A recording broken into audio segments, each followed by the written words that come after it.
Dalam video ini Anda akan belajar cara mempublish online course atau kelas online dengan menggunakan Thinkific. Sebelumnya kita sudah belajar cara mendaftar sebagai tutor, kemudian Anda sudah tahu perbedaan yang free dan yang berbayar. Anda juga sudah tahu cara membuat videonya. Kemudian sekarang jika Anda sudah menyiapkan video tersebut, waktunya kita untuk mempublish online course. Jadi dalam dashboard Thinkific, pertama-tama yang harus Anda lakukan adalah masuk ke menu Manage Learning Content di pojok kiri atas, kemudian Anda klik course. Setelah Anda klik course, di sini Anda di pojok kanan atas klik New Course. Ada beberapa template di sini, ada blank, pre-sale, mini course, flagship course, dan lain-lain. Hanya saja untuk yang lain ini lebih cocok untuk pembelajaran yang sifatnya komersial, jadi kelas online yang dijual gitu ya. Untuk video pembelajaran ini saya memakai template yang blank saja, agar Anda bisa belajar lebih banyak tentang apa saja fitur yang diberikan ketika kita memulainya dari nol. Pertama, kita masukkan nama course-nya dulu. Jadi misalkan di sini saya ambil kelas online membuat website dengan WordPress. Kita create course. Sudah, nanti akan diarahkan ke halaman manajemen course. Masih loading. Kemudian, jika sudah sampai di halaman ini, pertama-tama Anda bisa add chapter. Add chapter ini jadi semacam kayak pembukaan, kemudian materi inti, penutupan, evaluasi, dan lain-lain. Untuk yang pertama ini saya gunakan pembukaan. Kemudian saya klik save. Nah, di dalam pembukaan ini ada apa saja? Misalkan di sini saya berikan, di sini ada video, ada kuis, ada multimedia, teks, dan lain-lain. Jadi Thinkific itu tidak terbatas video, hanya saja kebanyakan pemakai Thinkific ini menggunakan video karena bagus sekali untuk platform pembelajaran dengan video. Jadi videonya nanti bisa urut. Hanya saja tidak terbatas itu ya, jadi bisa memasukkan teks di sini, bisa memasukkan video, bisa memasukkan multimedia yang lain, PDF juga bisa ditampilkan. Untuk contoh ini kita pakai video.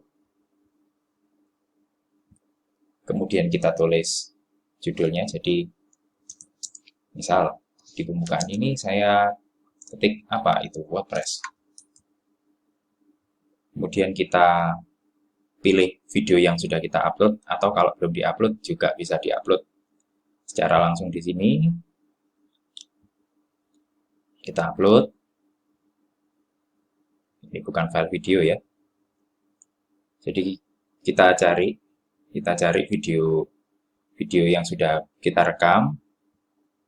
Jadi misalkan ini.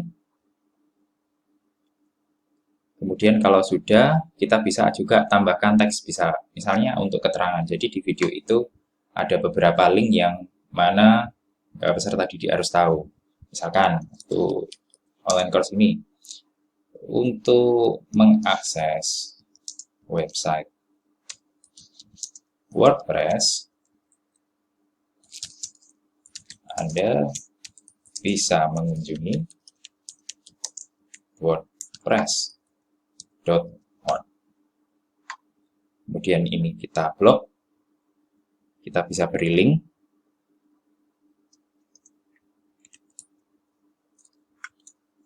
wordpress.org. Seperti itu, ini sudah kita insert. Ya. Kemudian di sini ada materi yang bisa di-download, ini juga bisa dicantumkan. Jadi katakanlah saya pakai PPT ini, jadi materi download yang bisa di-download peserta didik. Kemudian ini sambil menunggu, kita buka chapter yang lain, add chapter selanjutnya. You have unsaved change. Oh, ini harus di-save dulu ya, jangan lupa. Jika sudah di-save, kita bisa add chapter yang lain. Jadi chapter selanjutnya ada unsaved lagi.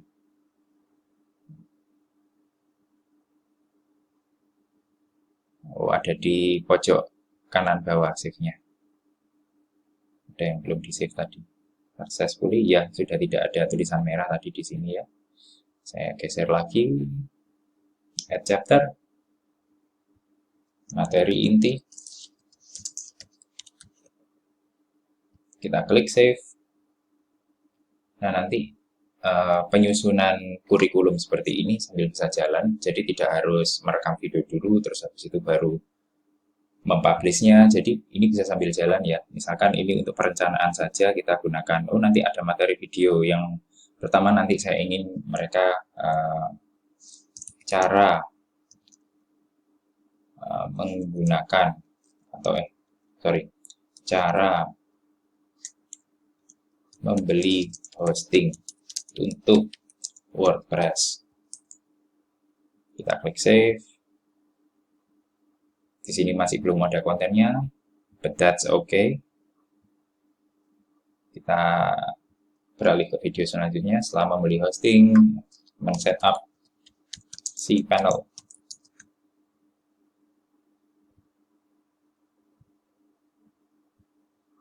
Kemudian add lesson lagi, video lagi, menginstal WordPress.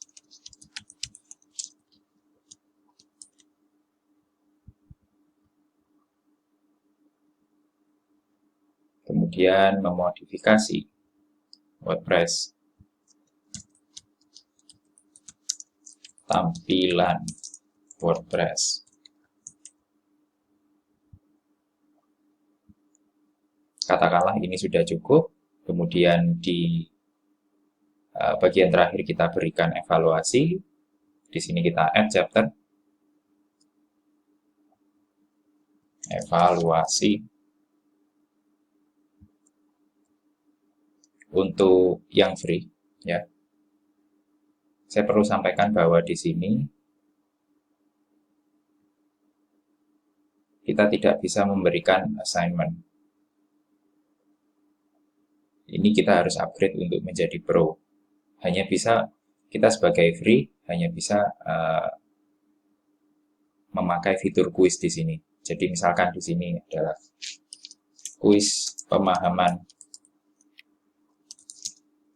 WordPress.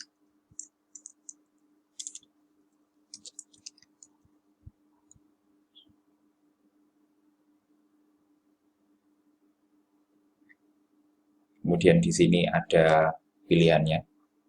Jawabannya nanti mau dalam ABCD nanti itu mau yang dibuat betul satu opsi saja atau beberapa opsi.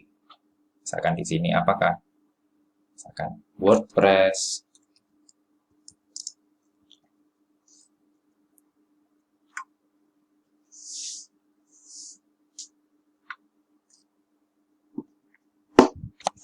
adalah sebuah CMS.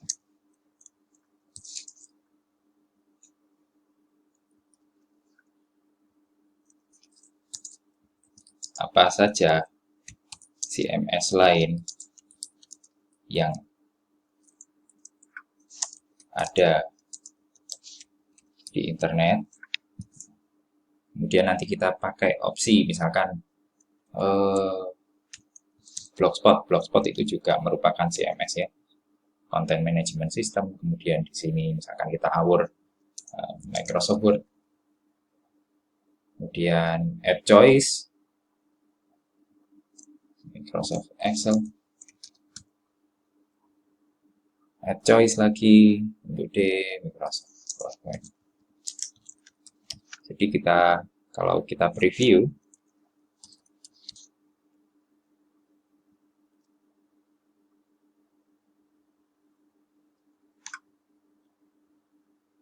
kita open,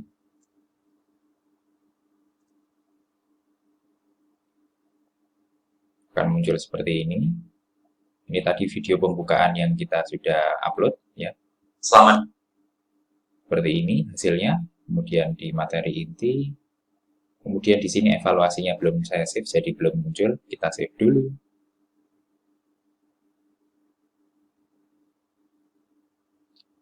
Jadi di sini untuk evaluasi, saya berikan contoh eh, cara membuat evaluasi dengan kuis ya. Secara singkatnya seperti apa. Tapi nanti ketika Anda ingin evaluasi itu berupa isian, kemudian penugasan, dan lain-lain, tapi tidak ingin untuk upgrade, saya juga tunjukkan caranya di video berikutnya. Cara membuat evaluasi penugasan dengan Thinkific yang akun mati dengan akun yang free. Ini misalkan kita mau nambah questionnya ya kita klik add question. Kalau misalkan tidak ya tidak perlu. Ini kita lihat dulu previewnya seperti apa. Kita refresh.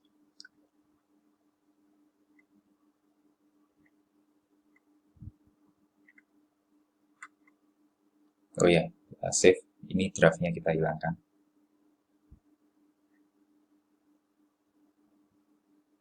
Ini kita delete terlebih dahulu.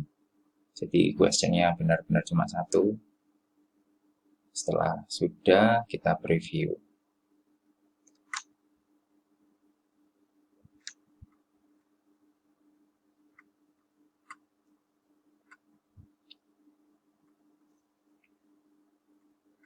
Di sini ada evaluasi. Fokusnya adalah